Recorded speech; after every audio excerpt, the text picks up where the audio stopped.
ओस की बूंद सी होती हैं बेटियां, स्पर्श खुरदुरा हो तो रोती है बेटियां।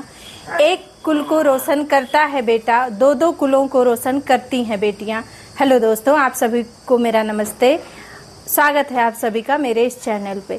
देखिए, मैं आज आप लोगों के लिए एक बहुत अच्छा टॉपिक लेकर आई हूँ अपनी बेटियों के लिए, जो हमारी बेटियाँ हैं।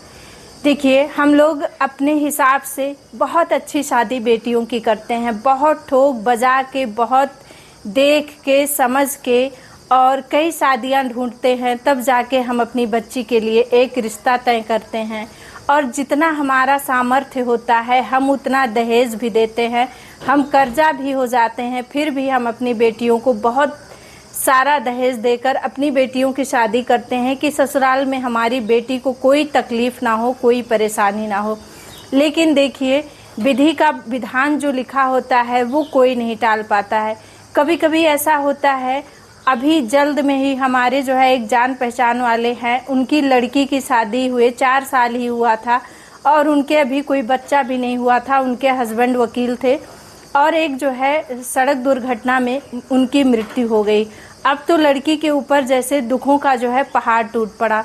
तो देखिए, और अक्सर कई लड़कियों के साथ ऐसा होता है।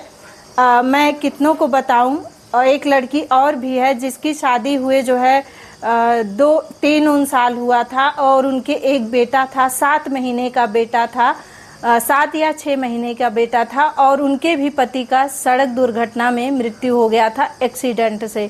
तो देखिए, ऐसी लड़कियों की ज़िंदगी, अगर लड़कियां आत्मनिर्भर नहीं होती हैं तो बर्बाद हो जाती है। देखिए, पति के बाद ससुराल में उतनी जिम्मेदारी से कोई भी नहीं जो है उस रिश्ते को, उतनी जिम्मेदारी से कोई भी उस रिश्ते को नहीं निभाता है जितना जिम्मेदारी से जो है लड़की का पति अपने बच्चे की और पत्नी की जो है जिम्मेदारी को निभाता है।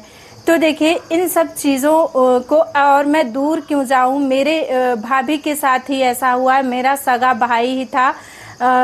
जब मेरा जो है भतीजा 1 साल का था तभी मेरे भाई का एक्सीडेंट हो गया और मेरा भाई अब नहीं है। भाभी मेरी जो है अपना जीवन निर्वाह किसी तरह से करें। तो देखिए, मेरे कहने का तात्पर्य ये है कि आप अपनी लड़की को दहेज भले ही कम दीजिए, लेकिन आप अपनी लड़की को पढ़ा लिखा कर आत्मनिर्भर जरूर बनाइए।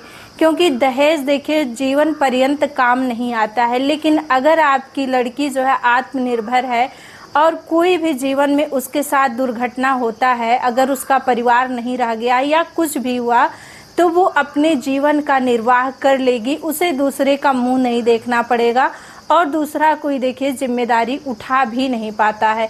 बहुत कम ही ऐसे परिवार होंगे जो है उस जिम्मेदारी को अच्छी तरह से निभाते होंगे। या तो लड़की की दूसरी शादी कर देते हैं लोग फिर से, और या तो जो है वो अपना जीवन यापन किसी तरह करती है। मैंने कई लोगों को ऐसे देखा है जो कि उनके पति नहीं रह गए और वो अपना जीवन बहुत परेशानी से काट रही हैं। तो देखिए, आप अपनी बेटी को आत्मनिर्भर जरूर बनाइए। आप जो पैसे उसके दहेज में खर्च कर रहे हैं वो पैसे आप उसकी पढ़ाई में खर्च करिए। अगर आपकी लड़की सेल्फ डिपेंड हो गई, आत्मनिर्भर हो गई, तो आपको उतने दहेज देने की ज़रूरत ही नहीं पड़ेगी। देखिए, लोग मांग नहीं करेंगे, आप अपनी मर्जी से भले ही दीजिए। और हर माता पिता अपनी लड़की को बहुत कुछ देते हैं, जितना कि वो दे पाते हैं, और जीवन पर्यंत देते रहते हैं।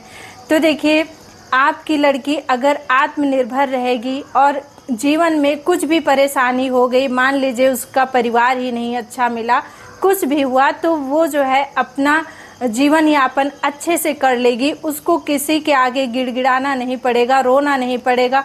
और देखिए, आप माता पिता हैं, जब तक आप रहेंगे तभी तक आप अपनी लड़की की जिम्मेदारी को उठा पाएंगे अगर उसके जीवन में कुछ बुरा हुआ तो। वरना ज़रूरी नहीं है कि उसके भैया और भाभी भी उसकी जिम्मेदारी को उठा पाए, और वो अपने भैया भाभी से सारी चीज़ें कह भी नहीं पाएगी, शेयर भी नहीं कर पाएगी, और भाई भी कहाँ तक जिम्मेदारी उठा पाएगा, क्योंकि उसके भी जो है परिवार होंगे, उसका भी खर्चा होगा। तो इसलिए मेरा आप लोगों से यही निवेदन है कि देखिए, आज के टाइम में तो सभी लोग अपनी बेटियों को पढ़ा रहे हैं, लेकिन सभी लोग ये नहीं सोच रहे हैं कि हम अपनी बेटी को जो है आत्मनिर्भर ही बनाएं, हम अपनी बेटी को कुछ ना कुछ जो है नौकरी ज़रूर दिलाएं। कुछ लोग ऐसा अभी भी नहीं कर रहे हैं, कुछ लोग पढ़ा देते हैं और उसके बाद जो है ढेर सारे दहेज देकर शादी कर देते हैं। तो मैं आप लोगों से यही कहना चाहूँगी कि आप लोग दहेज भले ही मत दीजिए, लेकिन अपनी बेटी को आत्मनिर्भर ज़रूर बनाइए। और कैसी लगी मेरी वीडियो? अगर सही लगी होगी तो कमेंट ज़रूर कीजिएगा और लाइक ज़रूर कर दीजिएगा। और फिर से मैं वही कहना चाहूँगी कि दुनिया में कर दिखाओ कुछ ऐसा लोग करना चाहें आपके जैसा, अपनी सच्ची मेहनत और लगन के साथ। आप सभी को बहुत बहुत धन्यवाद वीडियो देखने के लिए।